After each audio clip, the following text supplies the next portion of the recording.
पर। और रिजल्ट्स में वायदे बाजार में एक तो आईआरसीटीसी और दूसरा एबीएफआरएल, इन नंबर्स पर मार्केट पहले रिएक्ट करता हुआ दिखाई देगा। स्क्रीन पर रखते हैं आईआरसीटीसी और राजेश सातपुते, इसका आप चार्ट जरूर देखिएगा।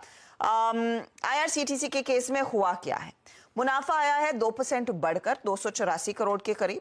रेवेन्यू 19.5% बढ़ा, 1155 करोड़ आप मानकर चलें। इबिट्टा में 11.5% तक की वृद्धि देखने को मिली है, करीब 362 करोड़ का फिगर है।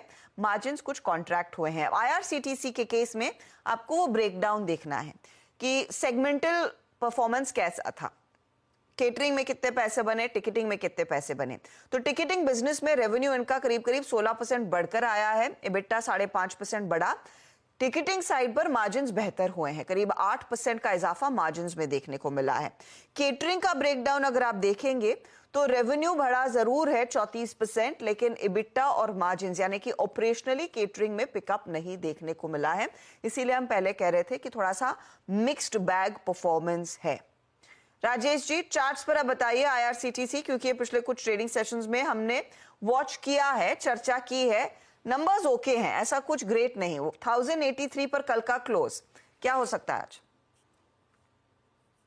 अर्षिता जी, देखिए मुझे लगता है नंबर्स के पहले ही यहाँ पे करेक्शन शुरू हुआ है। एट द सेम टाइम अगर आप इसे थोड़ा डेली चार्ट देखें तो लेवल टू लेवल बात करें तो 1120 1140 ये इसका डिस्ट्रीब्यूशन था और उसी लेवल से ये करेक्ट होना शुरू हुआ। नाउ द थिंग इज, जैसे ऊपरी लेवल से ये करेक्ट होता है तो अपने मूविंग एवरेजेस को कहीं ना कहीं पकड़ में लेने की कोशिश होती है।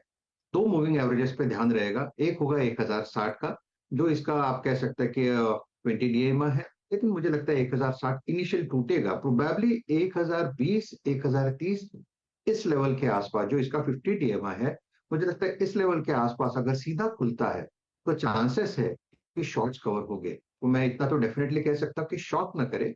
1020 1030 इस लेवल के आसपास अगर सेटल होता दिखे तो एक रिवर्सल ट्रेड आएगा, एक रिलीफ रैली प्ले होगी। तो आईआरसीटीसी का आज का इंपॉर्टेंट लेवल होगा 1020 का। तो 1020 पर नजरें रहें, वो अगर संभल जाए तो शायद एक शॉर्ट कवरिंग रैली आती हुई दिखाई देगी।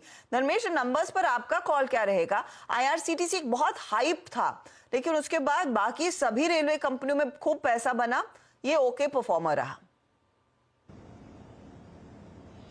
बिल्कुल अर्षिता, देखिए आईआरसीटीसी बहुत हद तक सर्विसिंग कंपनी है और ये जो टिकटिंग पे कमीशन पे जो पैसा कमाती है, सारा गेम वहां पर ज्यादा इस पे निर्भर करता है। और गवर्नमेंट अगर 10-20 रुपया भी हाइक कर दे तो उसके लिए फिर 20 से 25% प्रॉफिटेबिलिटी ग्रोथ आ जाता है। तो बेसिक प्ले अभी भी आईआरसीटीसी का उस पर ही है। रही बात केटरिंग एंड जो रेल ली जो पानी ये बेचते हैं, उसमें कोई खास बढ़ोतरी या कैगर दिखा नहीं है, अट्रैक्शन नहीं दिखा है। तो मुझे लगता है कि जिस तरह से स्टॉक प्राइस में रनअप आई है तो वहां पर थोड़ा प्रॉफिट टेकिंग करना चाहिए। यहाँ पे अगर रेलवे स्पेस में रनिंग है तो रेलवे इंफ्रा प्लेस बेटर है, बट उधर भी अगर आप आरबीएलएल इरकॉन देखें तो काफी चल रखा है। तो प्रेजेंट माहौल में आई थिंक एक प्रॉफिट टेकिंग रहेगी इसमें, और अगर पहले से आपने पोजीशन बना रखी है तो प्रॉफिट बुक करके एक बार आईआरसीटीसी से लिख लें, थोड़ी सी मुनाफा वसूली करना शुरू करें आईआरसीटीसी से। ये लार्जली बाकी पूरी यूनिवर्स, रेलवे यूनिवर्स में एक थोड़ा सा अंडर परफॉर्मर रहा है। और वैसे भी इस रेल डिफेंस वाले स्टॉक्स में अगले 2-3 दिन थोड़ी सी वॉलेटिलिटी बढ़ती हुई दिखाई दे सकती है। अब आएंगे एबी